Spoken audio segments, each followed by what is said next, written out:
Hi everyone, इसके पहले भी हमने एक अपनी क्लास की थी जहाँ पे मैंने आपको करंट अफेयर्स के कुछ टॉपिक्स के बारे में बताए थे और अभी फिर से उसी का सेकेंड पार्ट लेकर हम आ गए हैं जहाँ पे हम फर्दर कुछ और भी टॉपिक्स के बारे में जानेंगे।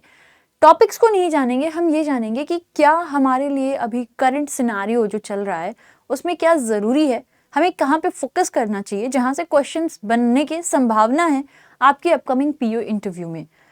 इंटरव्यूअर, जैसे मैंने आपको पहले भी कहा है, कभी भी इंटरव्यूअर ये नहीं देखेगा कि आप 6 महीने की करंट अफेयर्स रटे हो या नहीं। ये नहीं कि आपसे बोलेगा ये वाला अवार्ड वो वाला, हो सकता है कुछ बहुत इंपॉर्टेंट हो तो वो आपसे पूछ ले, वरना इस तरीके के क्वेश्चंस नहीं करते हैं जनरली कि एक एक क्वेश्चन लिख कर लाएं आंसर करें। That is very rare. यहाँ पे सिंपल आपने ऑलरेडी क्वालिफाई कर रखा है, मतलब ये अंडरस्टूड है कि हाँ you know it, you have a better knowledge. But अब यहाँ पे क्वेश्चन अलग होता है कि आप कैसी चीजों को परसीव कर रहे हो, आपकी क्या ओपिनियन है। तो यहाँ पे सिंपली आपकी ओपिनियन ली जाती है, आप अपने आप को कैसे वहां रिप्रेजेंट कर रहे हो, आपकी सिचुएशन हैंडलिंग देखी जाती है, which I have told you earlier कि आपने कैसे सिचुएशन हैंडल किया है, आप कैसे चीजों को बता रहे हो, आप कैसे रिप्लाई कर रहे हो, है ना। तो that is so much that they notice कि आप क्या कर रहे हो, आपकी बॉडी लैंग्वेज क्या है, ठीक है, ताकि समझा जा सके कि आप क्राउड हैंडल कर पाओगे नहीं, सर्टेन सिचुएशंस हैंडल कर पाओगे नहीं, ये सब मेजर होता है। सो अ वेरी सिंपल सजेशन कि जब भी आप लोगों का इंटरव्यू होने वाला है उसके कुछ समय पहले से ना एकदम से तैयारी कर लो और डेली बेसिस पर मिरर के सामने खड़े होकर बोलना शुरू कर दो। तो ये काम करिएगा, it will help you a lot. खैर, कुछ टॉपिक जो हम आज देखेंगे जिसके बारे में कुछ क्वेश्चंस हो सकते हैं और हमने पता होनी चाहिए, वो देखिएगा कुछ ऐसे हमें दिख रहा है। जैसे हम सभी जानते हैं कि अभी हाल फिलहाल में इंडियन गवर्नमेंट ने ये डिसाइड किया है कि 26 अक्टूबर से भारत और चीन के बीच की जो डायरेक्ट फ्लाइट थी उसको रिज्यूम कर दिया जाएगा 5 साल के बाद, है ना। तो अब ये एक बहुत बड़ा डिसीजन है जो भारत सरकार लेने को आई है कि डायरेक्ट फ्लाइट रिज्यूम किया जाएगा। कहीं ना कहीं एक बेहतर रिश्ता देखा जा रहा है भारत और चीन में। अब यहाँ पे जो ग्लोबल पावर डायनेमिक्स है इसको कैसे इंडिया हैंडल करेगा, मतलब विथ चीन you are going good, with Russia you are going good and with USA also you have to go good. तो इसमें कैसे टैकलिंग हो रही होगी इन चीजों की, कैसे भारत इसको टैकल करेगा, जो भी सिचुएशंस आएंगे और क्या करना चाहिए। ओके, तो बेसिक आप कह सकते हो कि किस तरीके से ये इंडिया को इफेक्ट करेगा, ठीक है, कैसे हमारे वहां पे ट्रेड टूरिज्म को इफेक्ट करेगा या बिजनेस कनेक्टिविटी को, ठीक है, कहीं ना कहीं जो पीपल टू पीपल एक्सचेंज है उसमें भी मदद कर रहा होगा। तो how is it going to effect India in every possible manner, that can be a question here, ठीक है। गाजा कॉन्फ्लिक्ट एस्केलेशन एक बहुत बड़ा मुद्दा मिडिल ईस्ट का बना हुआ है फिलहाल में। तो यहाँ पे देखो एक जो सीधी सी बात आएगी कि ये जो भी गाजा कॉन्फ्लिक्ट वाला चल रहा है एस्केलेशन, ठीक है, बिकॉज अब धीमे धीमे इजराइल जो है वो ईरान पे भी अटैक कर रहा है। How is it going to affect India again, ये इंडिया को कैसे अफेक्ट कर रहा होगा, ठीक है, इंडिया के लिए क्या क्या चैलेंजेस हो सकते हैं, या हम ऐसे कहें कि इंडिया तो कर ही रहा है, ये तो ग्लोबल स्टेबिलिटी पे भी आ रहा है, इंटरनेशनल इन्वेस्टमेंट पे भी बात आ रही है, और इंडिया का तो हमेशा एक न्यूट्रल स्टैंस रहता है ना।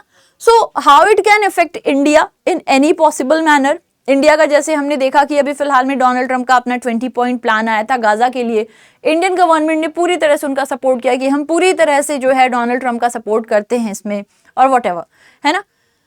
तो वो जरा आप लोग एक बारी जो भी गाजा कॉन्फ्लिक्ट है कैसे एस्केलेट हो रहा है, कैसे पावर डायनेमिक्स को चेंज कर रहा है, किस तरीके से ये भारत को इफेक्ट कर रहा होगा, हमारे इन्वेस्टमेंट्स पे क्या इसका कोई असर पड़ सकता है, इन चीजों को हमने थोड़ा देखना होगा। बिजनेस पे, ट्रेड पे क्या असर पड़ रहा होगा, ईरान के साथ में जो भी अगर इजराइल का चल रहा है, कोई भी मुद्दा हो रहा है तो वो कैसे इफेक्ट कर रहा होगा, ठीक है। Global market and banking, a very important thing right now, ठीक है, global market and banking. Why did I say it's a very important thing, मैं इसे इसलिए जरूरी कह रही हूं कि इंडियन बैंक्स को अभी जैसे मार्केट इंस्टेबिलिटी है ना, आए दिन होता रहता है, ग्लोबल आउटकम्स जो हो रही हैं, मार्केट इंस्टेबिलिटी, इसमें इंडियन बैंक्स का क्या स्टैंस होना चाहिए, इंडियन बैंक्स को कैसे बिहेव करना चाहिए, इंडियन बैंक्स को क्या करना चाहिए कि बहुत ज्यादा हमें कोई किसी तरीके का नुकसान ना हो, ठीक है। अगर मैं आपसे कहूं कि अगर कोई मुझसे बोलता है कि इसमें इनका क्या स्टैंस होना चाहिए, तो मैं यही कहूंगी कि जो भी बैंक्स हों वो बहुत क्लोजली मॉनिटर करें सिचुएशन को, बहुत ही क्लोजली मॉनिटर करें ओवरऑल जियोपॉलिटिक्स क्या चल रहा है, और साथ ही साथ में करेंसी फ्लक्चुएशन पे खास ध्यान दें, क्रेडिट रिस्क पे खास ध्यान दें, और लिक्विडिटी को बनाए रखें। तो जो दो चीजें यहाँ पे बहुत इंपॉर्टेंट हैं वो तो एक तो है करेंसी फ्लक्चुएशन, क्रेडिट रिस्क, और दूसरा कि लिक्विडिटी हमेशा बरकरार रहे। जिस तरीके की सिनारियो चल रही है उसमें जो बैंक्स का हिसाब होना चाहिए, ग्लोबल मार्केट या फिर बैंकिंग, यहां से क्वेश्चन बन सकता है।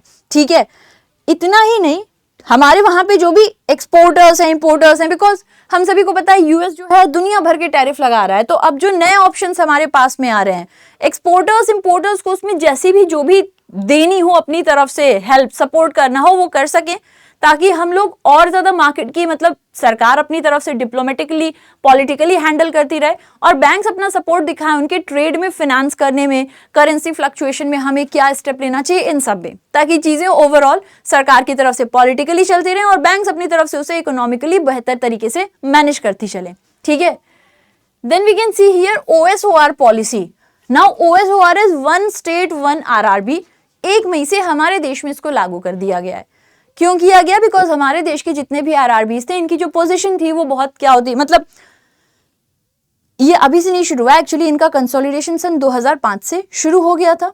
196 RRBs थे, उनके काउंट को कम करके 82 किया गया, 82 से 56 किया गया, 56 से 43 किया गया, फिर 28 किया गया। अच्छा, 2005 में कंसोलिडेशन डॉक्टर व्यास कमेटी के कहने पे की गई थी। ठीक है, तो अब ये जो ओवरऑल किया जा रहा है, हम लोग कंसोलिडेशन की बात कर रहे हैं, सरकार ने कहा है कि 1 मई से लागू हो रहा है कि अब एक स्टेट में एक ही RRB होगा। इसका रीजन क्या रहा था, इससे क्या इम्पैक्ट पड़ा होगा हमारे देश के बाकी बैंकों पे, स्पॉन्सर बैंक्स पे इसका क्या असर हो सकता है, या जो एग्जिस्टिंग RRBs हैं इससे उनके क्या फायदे हो सकते हैं, क्या कुछ नुकसान हो सकता है, तो इसके बारे में हमारा पूरा रिसर्च होना चाहिए। ठीक है, देन PSB मंथन।